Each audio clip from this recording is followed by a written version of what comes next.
Geometry is about the kinds of structures and relationships that we can try to visualize and see.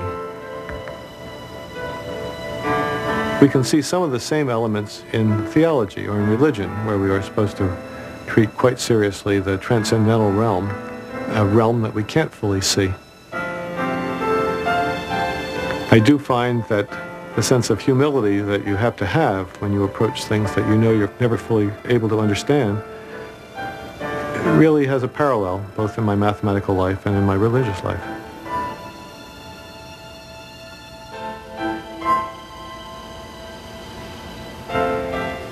Through a lifetime of work, Tom Bancroft has opened a window to a higher dimension, allowing us to glimpse shadows of the invisible universe beyond.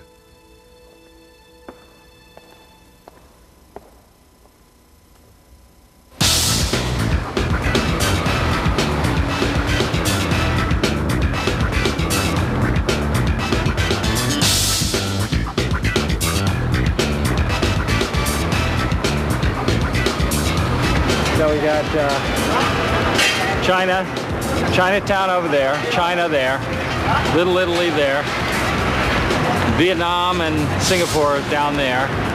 The whole world is collapsed in upon itself. This is the space we're living in. This is my neighborhood right here. It's my neighborhood. I love it.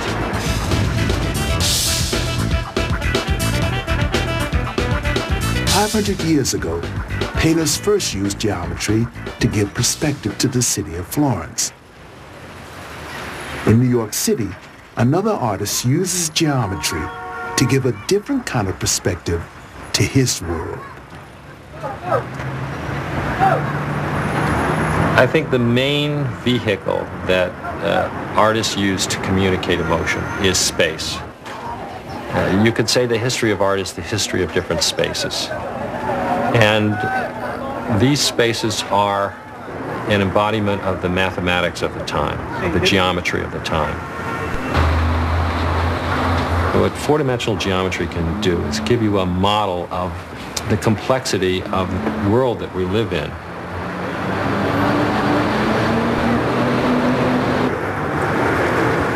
I came to New York in about '69 to be a painter, and I was doing complicated paintings with many spaces in them. But I never really saw the fourth dimension until I met Bancroft. It was as though I could plunge my hands through the computer screen and handle this four-dimensional cube like quicksilver changing and turning inside out. For days, I dreamed only of these images rotating and turning inside out and behaving in these very mysterious and yet recognizable ways.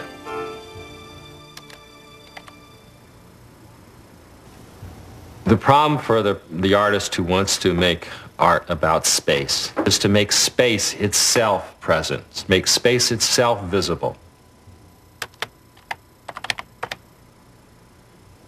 This may appear to be diamonds, but I can rotate them to reveal that behind the diamond really a whole three-dimensional cell was hidden. They can be turned again in the fourth dimension to reveal that they really were sections of hypercubes.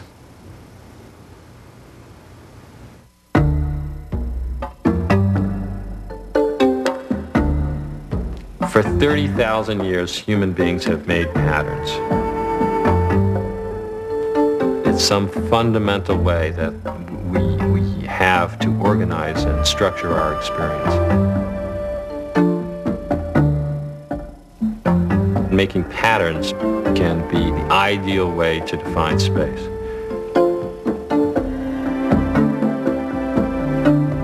It'd be nice to just go out and buy a program that does this, but they're not for sale. I had to learn how to write these programs myself. I went back to school to learn computer programming. It was a tremendous task, but I really learned a lot about the mathematics by doing this.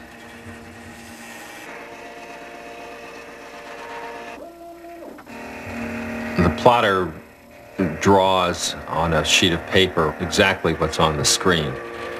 And I can use this as a study for a larger painting.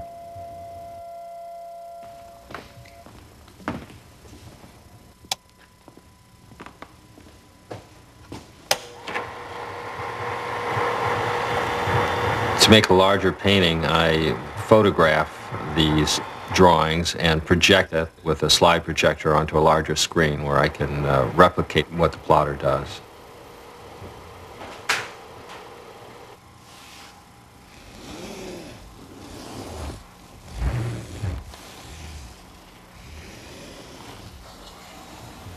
Each slide is its own complete three-dimensional space, and many slides make many different spaces in the same place at the same time.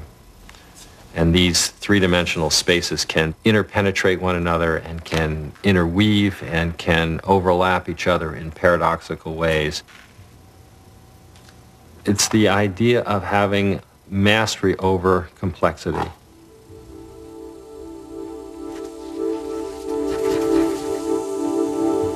What the fourth dimension means is being in many spaces at the same time, or having many separate spaces superimposed and yet remaining distinct.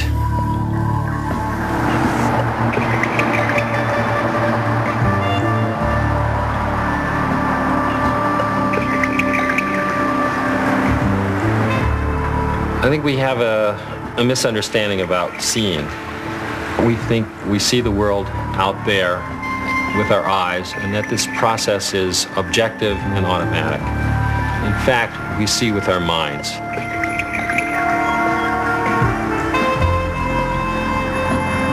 We go through life doing geometry. You know, Plato said that the gods are always doing geometry. We're always doing geometry. We go through life applying the geometry that we know on our visual world. And if it doesn't fit that geometry, we don't see it.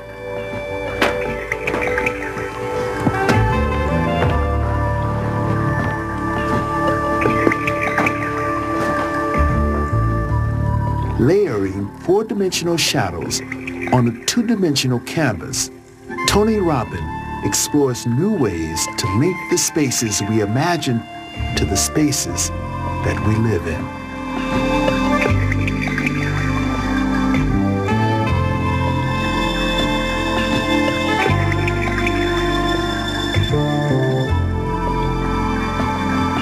A 100 years ago, visual models were not considered real mathematics. The truth was in an equation. It's a great privilege to be living at this time when so much of our high-level mathematics is a visual mathematics accessible to us all. Like generations of artists before him, Tony Robin uses geometry to create space on canvas.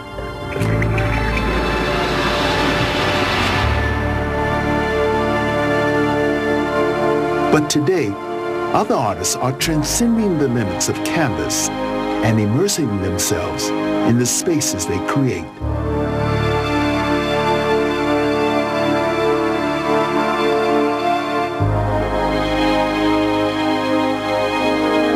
Seen through video goggles, the virtual reality Marcus Novak explores seems no less real than the room he stands in.